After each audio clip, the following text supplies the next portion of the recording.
Doutora Cíntia, vamos falar aqui de um assunto ótimo, polêmico, curioso, mas que de muita importância. Vamos falar um pouquinho aí, conta pra gente sobre o famoso chip da Ah, beleza.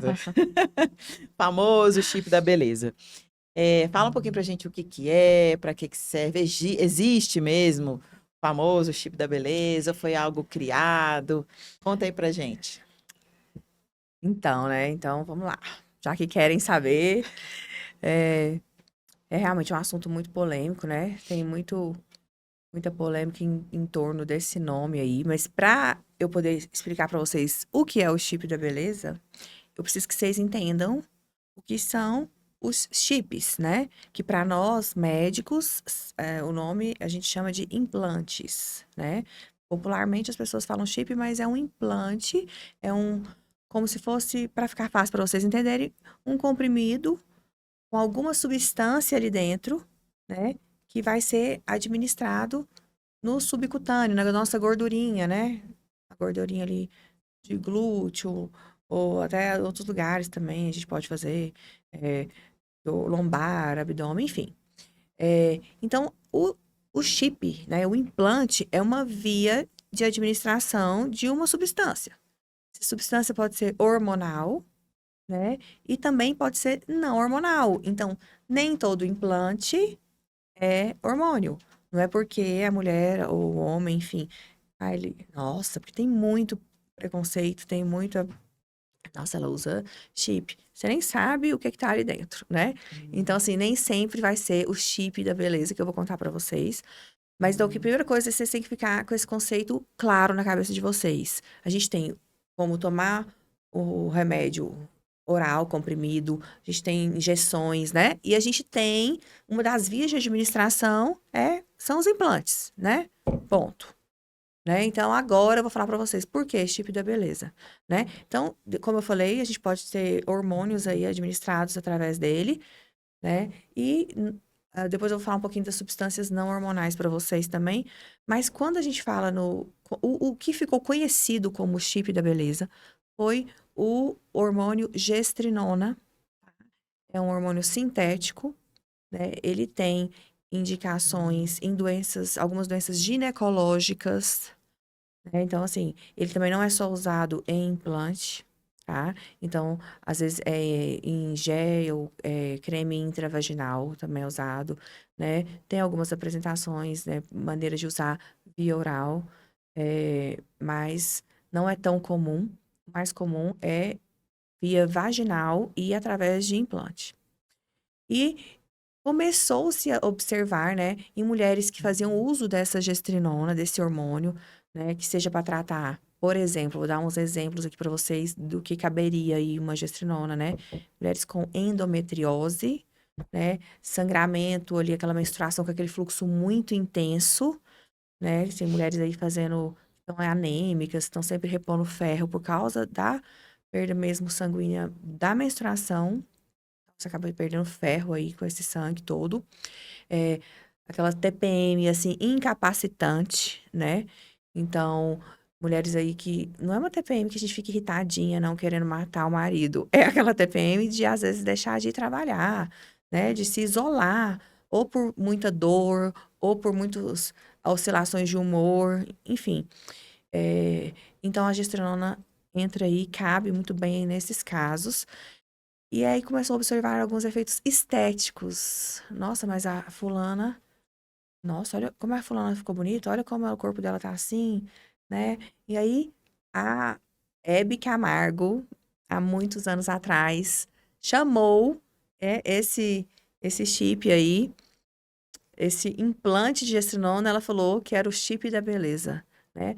Porque ela foi uma mulher que fez tratamento, ela foi a primeira paciente a usar aqui no Brasil dos implantes inabsorvíveis, porque a gente também tem os que são inabsorvíveis, você coloca, né? E você tira, quando acabou ali o prazo, né? A duração, geralmente essas substâncias que estão neles duram um ano, e você tira um tubinho de silicone.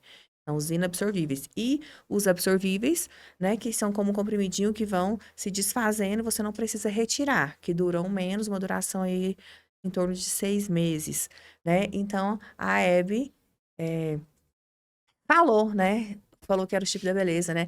Porque pode ter, sim, alguns ganhos estéticos, mas não é a finalidade. Ele não foi feito para isso. Só que este hormônio, enquanto ele está tratando essas coisas que eu falei para vocês, né? Ele vai, sim, interferir na energia, né? Geralmente essa mulher fica com mais energia. Eu estou falando mulher porque a gestrinona, a gestrinona em si é um hormônio para mulheres, porque o homem não menstrua, o homem não tem endometriose. Então, nós estamos falando de um hormônio que é para tratamento disso.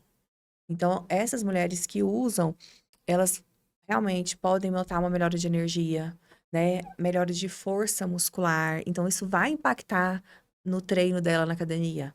Ela vai conseguir pegar mais carga, ela vai ter um melhor desempenho. Então, ela acaba ganhando realmente mais massa muscular, né? E ajuda aí nessa composição corporal. Então, mulheres disciplinadas ou mulheres que já têm uma rotina muito boa, já treinam, já comem bem, elas acabam tendo uma melhora, sim, da composição corporal, né? Mas, se você tem indicação desse tratamento, você pode ou não colher os benefícios estéticos, porque nem sempre você vai colher, né? Porque você pode ter também aumento de peso, você pode ter mais apetite, depende muito do seu estilo de vida para você conseguir também os efeitos estéticos com o uso da gestrinona. Mas quando fala em chip da beleza, não é qualquer chip, né? Qualquer implante. É quando a gestrinona está lá, né? Esse nome é errado. É errado porque ela não deve ser usada para finalidades estéticas, apenas para finalidade estética. Você não. É muito comum mesmo, as pessoas procuram. Eu quero colocar o chip da beleza. Ao mesmo tempo que tem gente que condena, que morre de medo, né? Tem pessoas que querem colocar o chip da beleza, porque todo mundo quer ficar bonito, né? Mas se fosse fácil assim, né? Tava muito bom. Mas a pessoa tem que ter indicação, né? A indicação para fazer o tratamento com a gestrinona. E aí, se ela vai ou não colher os benefícios estéticos, vai depender muito da rotina, do estilo de vida dessa pessoa. Você falou aí que tem os implantes, né? Já mudei até o nome, não vou mais falar chip da beleza. E tem os implantes hormonais e não hormonais. Isso é muito interessante, porque os não hormonais, né? Acho que a maioria das pessoas nem sabem que existem. Fala um pouquinho pra gente aí o que que é, até quais os casos que são indicados. Então, gente, hoje, assim, dos que estão no mercado aí disponíveis para uso, né? A gente tem implante, por exemplo, até um implante de metformina, né? Que é uma medicação muito comum, muito conhecida, barata, usada para diabetes, né? Pacientes pré-diabéticos. Ah, então por que que tem, por exemplo, a metformina no implante, se ela é um remédio barato e tudo? Porque existem pessoas que usam 1 milhão de remédios, existem pessoas que não gostam de tomar remédios. Então, assim, às vezes é uma opção, é uma via para fazer, até para a pessoa conseguir fazer o tratamento, né? É obrigatório fazer uma metformina via implante? Não, de jeito nenhum. Nunca será. Entendeu? Isso tem que ser muito esclarecido e conversado com o paciente. Mas existe, quero que vocês É saibam que mais uma existe. É uma possibilidade. possibilidade, né? Ali tem que avaliar tudo, né? Mas assim, ela tá aí na farmácia disponível, mas tem, né? A gente tem é, Tadalafil, a gente tem a metformina, o Tadalafil, a gente tem o NADH. O NADH, eu faço uso do implante de NADH. Não é um hormônio, é uma coenzima. Nós temos NADH no nosso corpo. Ele participa de todas as nossas reações celulares, né? Nós não viveríamos se nós não tivéssemos NADH. Né? Nós temos, né? Ah, então por que que você usa se a gente tem, né? Porque ela é mega importante e porque ela não, né? Ele, mas a molécula de NADH, né, é super importante, ela é vital e a gente vai perdendo, né? Vai diminuindo essa quantidade de NADH. Algumas coisas fazem com que a gente fique mais, digamos assim, deficientes de NADH, né? E é uma coenzima imprescindível para a energia celular. né? Para a nossa energia celular, ali, a célula tem a mitocôndria, que é uma organelazinha ali, produtora de energia celular. Nós precisamos de NADH para ter energia, para ter vitalidade. É um antioxidante, né? Então, pós-Covid, é, doenças que consomem muito, que nos inflamam muito, né? Até a própria dengue mesmo, né? Tudo isso diminui mais ainda o nosso estoque de NADH, né? Então, assim, o NADH é uma... Ah, todo mundo precisa usar? Não, não todo mundo precisa usar, né? Mas eu, pós-Covid, passei a utilizar o NADH, né? A minha performance física e mental com o uso dele, assim, é surreal de diferente. Eu fiz, eu até essa semana mesmo eu fiz intramuscular, eu até falei, postei, falei, meu implante acabou de NADH e eu vou fazer aqui um intramuscular para poder, porque eu sinto realmente que eu preciso de NADH. Então, quem eu faço esse implante, por exemplo, tirando em mim, né? Além de pessoas que tiveram pós-Covid, assim, que sofrem com sintomas importantes de fadiga, né, de memória ruim, é, não que memória ruim seja só de pós-Covid, não, gente. Eu tô falando nos casos que eu atendo, tá? Disso. Pessoas com depressão. NADH é muito, muito importante. Faz muita diferença no tratamento de uma pessoa depressiva. Ela ajuda muito no desmame das medicações. Ela melhora muito o quadro clínico, né? Então, eu tenho muito sucesso no uso dele durante um desmame de antidepressivos, né? Existem, assim, indicações aí no uso do Parkinson, Alzheimer, né? Então, assim, fibromialgia, né? Muitas doenças neurológicas, fibromialgia, dores crônicas, pessoas depressivas, né? Elas se dão muito bem com o NADH. Então, a absorção oral dele é péssima, péssima. Então, assim, é jogar dinheiro fora. Então, assim, a via de administração de NADH ou é no implante ou é, intramuscular ou endovenosa, né? Então, para praticidade, eu opto pelo uso do implante. Por quê? Coloquei ali e eu vou ficar 6 meses sem ter que fazer injeção, sem ter que me preocupar. Então, eu vou estar 6 meses bem, né? E, não, ok, não quero fazer implante, vai fazer injetável. Então, assim, é uma das opções, é uma das coisas que a gente tem de implante não hormonal. E, assim, muito importante. E o implante, ele acaba facilitando muito a adesão da pessoa ao tratamento, né? É muito prático, a praticidade de você não ter ali que estar tomando todo dia, ou, por exemplo, usando um gel, né? Então, eu dei um exemplo dos não hormonais, né? Voltando para os implantes hormonais. Para quem você indica? Né? Quando eles são indicados? Então, assim, primeira coisa é se o paciente precisa ou não de repor hormônios, né? Então, se a pessoa precisa, se eu fiz ali, não, essa pessoa está precisando de fazer uma reposição hormonal. Aí nós vamos ver qual a melhor via, qual a via que melhor atende aquela pessoa, né? Então, primeiro de tudo, a pessoa tem que precisar do hormônio para ser candidata a usar um implante, né? Mas assim, por que que eu assim, eu vou oferecer para algumas pessoas e às vezes outras eu não vou oferecer, não, essa via. Por quê? Porque tem pessoas que se dão, eh, a pessoa que não toma, não usa o gel. A gente pode fazer transdérmico, né? A gente não vai fazer testosterona, estradiol, e progesterona numa mulher na menopausa, por exemplo. A progesterona eu gosto muito de fazer via oral ela, mas a testosterona a gente já não vai usar, né? Então, por exemplo, o gelzinho transdérmico é uma opção para fazer a testosterona e estradiol. Só que é uma questão que você tem que fazer ali todos os dias, no mesmo horário.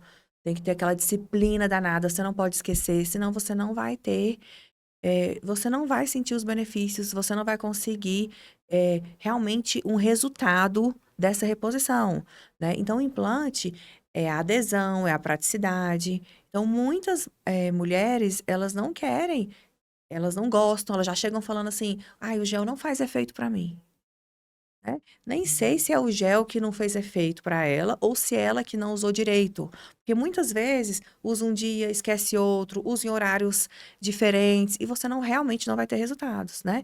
Só que no implante você vai ter, além dessa praticidade, você vai ter uma estabilidade daquela substância, que seja o hormônio ou não, que está ali. né? Então, ela tá ali todo dia liberando, independente se você tá lembrando ou não. Então, você vai atingir ali numa curvinha, quando você chegar ali, né, na quantidade, estabilizou aquela quantidade liberada, aquela curva ela não vai ficar oscilando igual uma injeção ou igual um gel. Ela não vai ficar um dia você tá boa, muito hormônio, um dia você tá com pouco. Não, ela vai manter estável, né? Até ela até ela terminar ali o prazo daquele implante durar.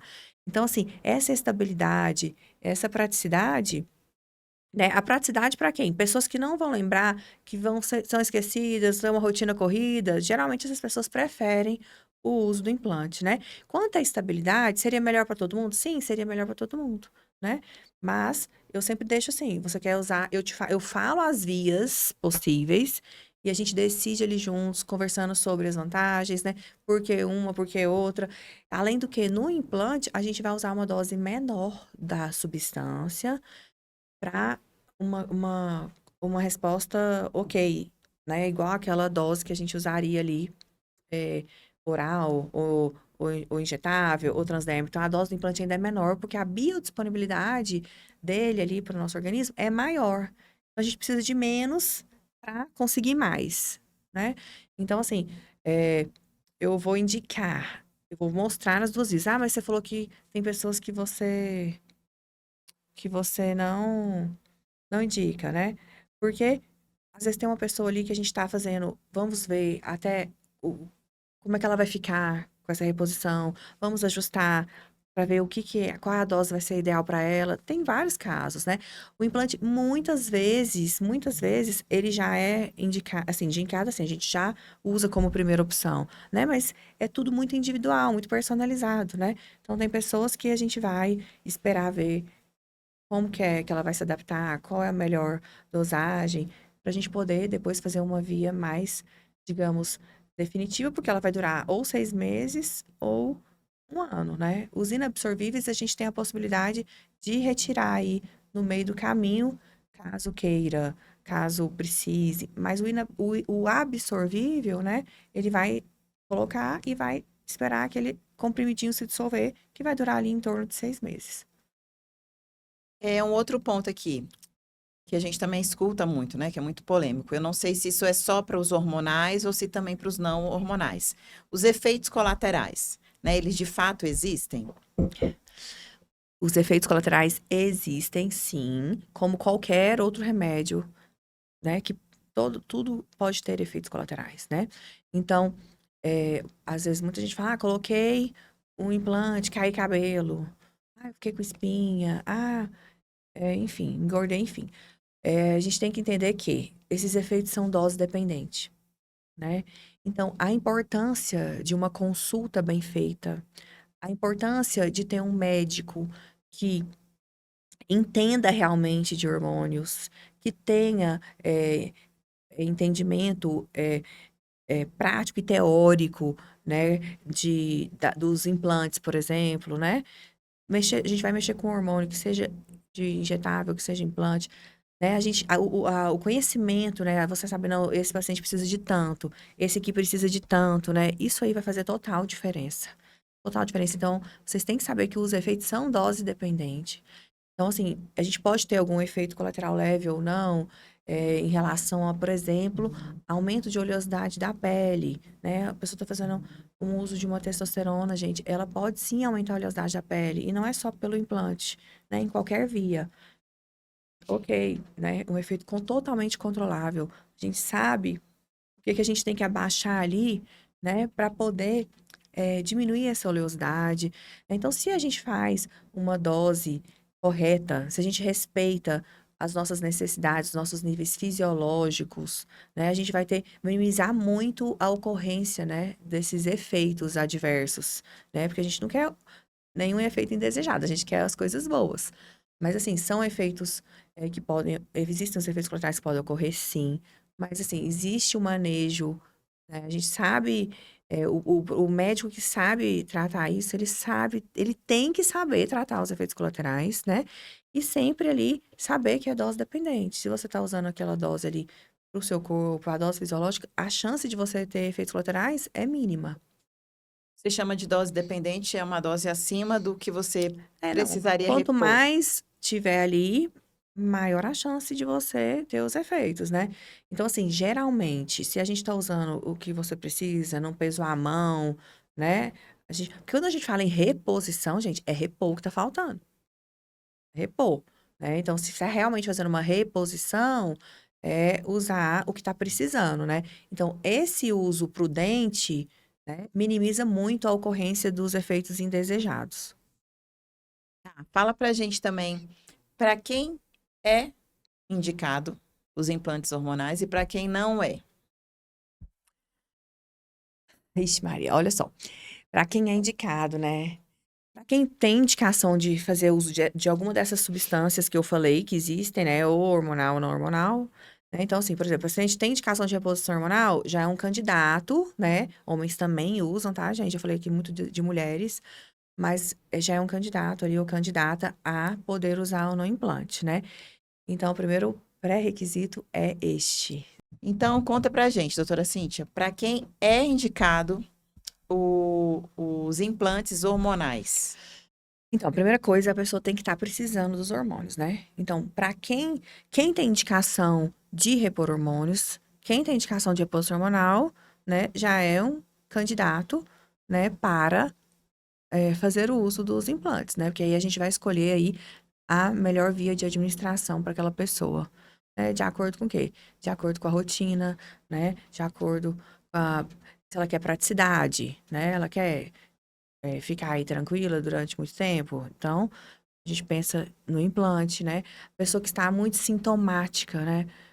Que seja, não só na menopausa, né? Mas a menopausa incapacita muito, ela dá, às vezes a mulher está muito derrubada, não só de sintomas ginecológicos, mas de humor, né? Insônia, que a menopausa mexe com tudo.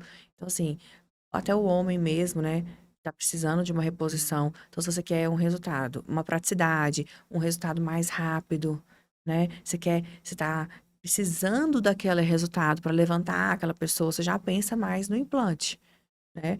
Porque vai ser uma via realmente que em poucos dias você já vai estar sentindo os benefícios e vai se manter ali estável, né, durante todo o período de duração dele, né? Você não vai sofrer oscilações, né? Que é muito comum, homens, por exemplo, que são acostumados a fazer reposição de testosterona, por injeção, né, intramuscular, né? Eles ficam muito bem ali quando faz logo e perto de repetir aquela injeção, eles já estão em baixa, né? Então eles sempre falam. Então, para evitar essas oscilações, esses altos e baixos, né?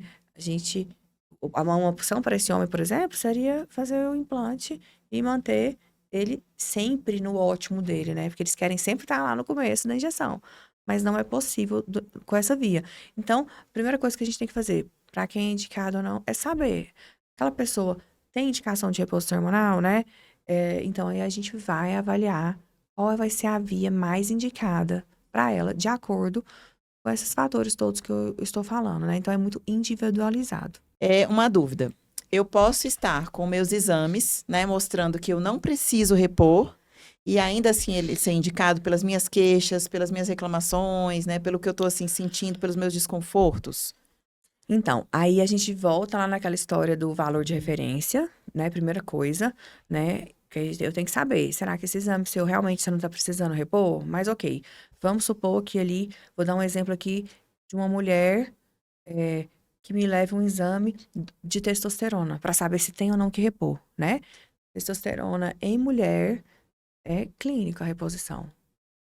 A indicação de eu repor, porque se uma mulher que não está na menopausa, gente, ela não vai fazer a mesma reposição de uma mulher da menopausa, porque essa mulher da menopausa, ela já está precisando de estradiol, ela já está precisando de progesterona, né, é outra coisa. Agora, uma mulher não está na menopausa, né? Então, vamos supor, uma mulher chega lá, não, eu quero saber se eu posso fazer, ou se eu estou precisando fazer. Aí eu vou falar, então, peraí, aí eu vou fazer algumas perguntas para ela, né? Uma mulher clinicamente, a gente vai definir se ela está precisando repor ou não essa testosterona. A gente tem que lembrar que a testosterona é, é o principal hormônio sexual masculino, né? Não é o nosso principal hormônio. Nosso principal hormônio sexual, marcador nosso da mulher, né? Da nossa feminilidade, é o estradiol. Só que nós também precisamos de testosterona.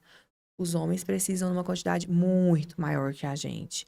Mas a gente também precisa de testosterona, porque ela vai impactar não só na libido, né? Porque a libido é uma coisa assim que a mulher com baixa libido, a gente, tá tô bem com o meu parceiro, ou tô, é, tô de relacionamento novo, não tô com problemas assim, assado, mas eu não tenho. A gente já pensa assim numa reposição de testosterona. É indicativo isso, tá? Isso é, assim, preciso, mas existem outras coisas que a testosterona ajuda, né? Não só na libido, né? Libido de sexo, libido de vida, né? Autoestima, poder de decisão. A testosterona, ela tem muito relação com isso tudo, né? Da gente elevar a autoestima, se gostar mais, foco, concentração, né? Então, assim, tem outras coisas que a gente também vai avaliar, mas eu quero que vocês entendam que, por exemplo, a mulher, laboratorialmente, se ela tá lá, minha testosterona aqui tá um nível baixo e tudo, mas eu tô bem, eu tô ok, não estou na menopausa e não tenho essas queixas nenhuma que você falou, ok, a gente não vai fazer reposição de testosterona por causa do número. Então, assim, vai depender muito, né? Diferente de um homem. Mas esses, aí voltando nos valores de referência de novo. Tá precisando? Será que não está mesmo precisando? Né? Às vezes, quando eu olhar, eu vou falar, não, tá precisando. Mas na mulher, a gente não vai se apegar no nível laboratorial da testosterona. É no que ela relatar. Doutora Cíntia, conta pra gente também o seguinte: como a falta de hormônios, né, nos níveis corretos, pode afetar a vida diária das pessoas, né, o nosso dia a dia? Então, gente, então quando a gente falar em hormônios, a gente tem que pensar que não é só testosterona, né? Não é só esses hormônios que a gente estava conversando aqui, esses hormônios sexuais, estradiol, progesterona. A gente tem uma gama aí de hormônios, né? Então, nós estamos vivos por causa dos nossos hormônios, né? Os hormônios trabalham a favor da nossa vida, o equilíbrio hormonal. Então, eles vão afetar em tudo: no sono, na energia, na memória, na concentração, no foco. Nós temos aí a melatonina, que é um hormônio importante, um super hormônio, né?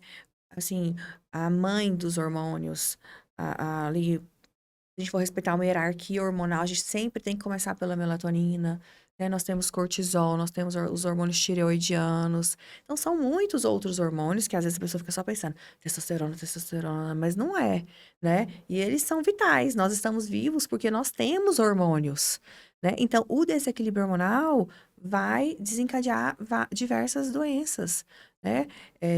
E sintomas também, não só doenças. Quando eu falo de sintomas, eu falo de baixa energia, eu falo de memória ruim, eu falo do sono ruim, né? Não só da insônia, mas aquele acordar ali na madrugada, né?